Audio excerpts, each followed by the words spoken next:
What is up, guys? Drew Martin here, breaking down my bets bowl season special up against the power rank number, where they're lining up, firing away on these bets. It's been good so far this season, so hopefully keep the good times rolling here. We got one game on New Year's Day and two on January 2nd to finish off bowl season. And we'll get after them right now, break them down in comparison to the power rank number, advanced analytics numbers put together by Ed Fang. So first one up here, January 1st, the Rose Bowl, not actually in the state of California, in the state of Texas, giving everything that's going on in 2020 with the pandemic.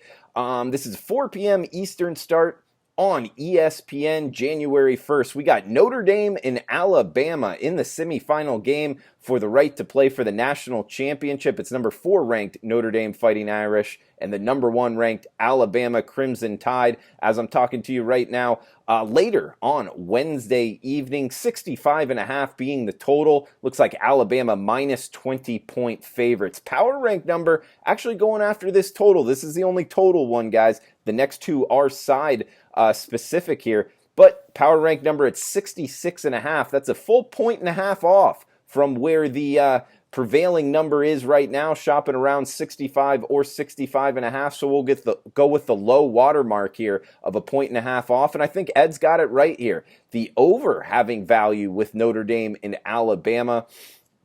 Of course, a couple reasons why. Alabama, I mean, don't have to talk too much about their offense.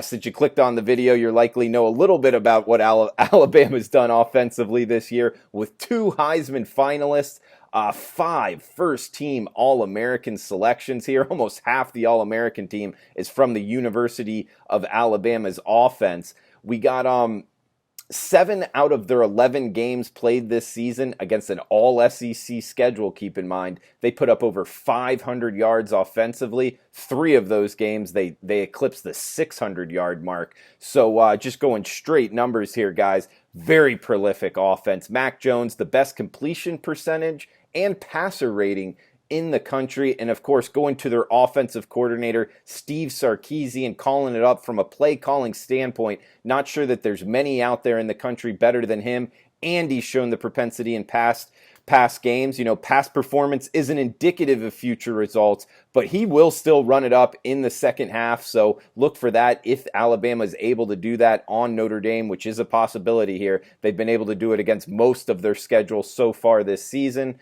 On the Notre Dame side, Ian Book at the quarterback position, and behind a very good offensive line. I think the mobility he brings, he'll be able to kind of keep these plays a little bit longer.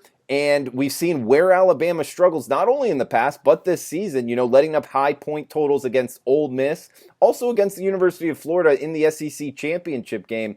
Throwing the ball down the field is something where they've actually, even looking at their analytics, if you're picking a weakness for Alabama, that's it. You know, in terms of passing explosiveness against, not ranking very highly in that category. And I think Notre Dame can exploit them there. So if Notre Dame's able to punch it in a couple times, you know Alabama's going to get theirs. Just a 65 as a total. I agree with the power rank here with some value towards the over. Also keep in mind, this total has been bet down in recent days, so giving us some key numbers here in college football: 65, 66, 41, 24, 44, 21, 49, 17 type games, which the market is kind of pointing towards here with a 20-point spread. So keep all those key numbers in mind. At the 65, 66 level, we're getting the best of it, at least so far, with this total towards the over. So 1 down on January 1st, got 2 here on January 2nd.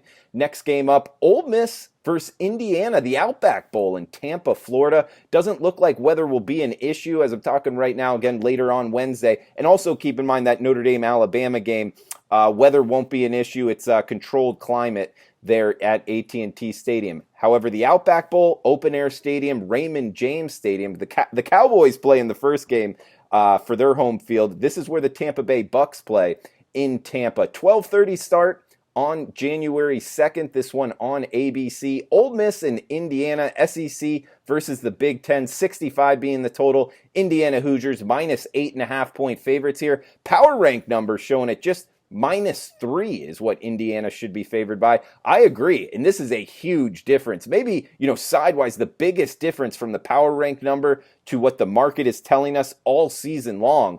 5.5 point difference from what the power rank has it at, and I think the power rank's right here. I think Ole Miss is undervalued, and we get it through a couple key numbers from the difference in these two price points. Ole Miss just 4-5 straight up, finding themselves in a bowl game. Indiana 6-1 straight up, 7-0 against the spread. It's always tough to go in front of a team that is on such a their spread record is so good, and of course that's speaking to why they're priced so high. But going into bowl season, it tends to be a almost a whole new year in college football. So looking to put that on our side here with an Ole Miss team, offensive. You want to talk about offensive explosion. They can do it. Matt Corral at the quarterback position, top 10 in completion percentage and pass efficiency. Ole Miss averaging 7.1 yards per play. And keep in mind, all SEC scheduling here in the SEC West, and they played Florida in that first game of the season from the SEC East. That was the SEC East champion. So one of the most difficult schedules in the country here, and Ole Miss putting up prolific offensive numbers. I think they're going to have success. And then anytime you're talking about bowl season, guys, got to look at coaching. So huge in bowl season. Lane Kiffin, 2-0 in his most two recent bowl games at FAU, 50-3 win and 52-28 win over SMU. That was a competitively priced game as well. So in bowl season, in bowl games, 2 of the last 3 years, 2-0 in bowls. I would look to be betting on Lane Kiffin, and Tom Allen 0-2 in bowl games. So I think we get a little bit actually of a coaching advantage here.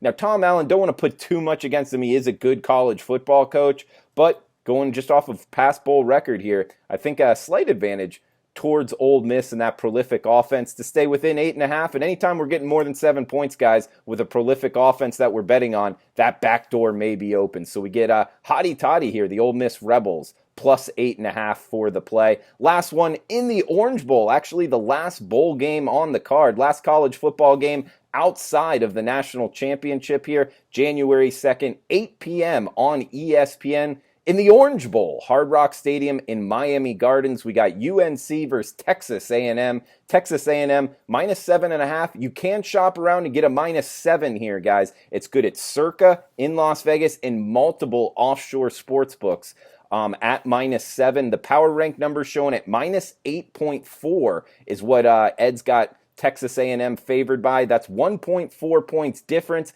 and I'm with them. I think the Aggies are undervalued, so we'll take Texas A&M -7 for the play. A couple reasons why. UNC's top 2 rushers opted out, plus their top wide receiver, so some of the skill position talent should be down for UNC. Texas A&M defense, I think that they're actually a little bit undervalued here. UNC now just won on this field their last time out against the University of Miami, putting up 60-plus points against the Miami defense, but this Texas A&M defense is a totally different story than Miami's. Texas A&M defense gets after it. They've played well against the big boys in the SEC outside of that Alabama game. In fact, their last 4 games, no one eclipsing a 20-point total, again, in an all-SEC schedule. So I think Texas A&M undervalued here. Jimbo Fisher also 7-2 in bowl games. Now, Mac Brown, not bad himself, 14-8.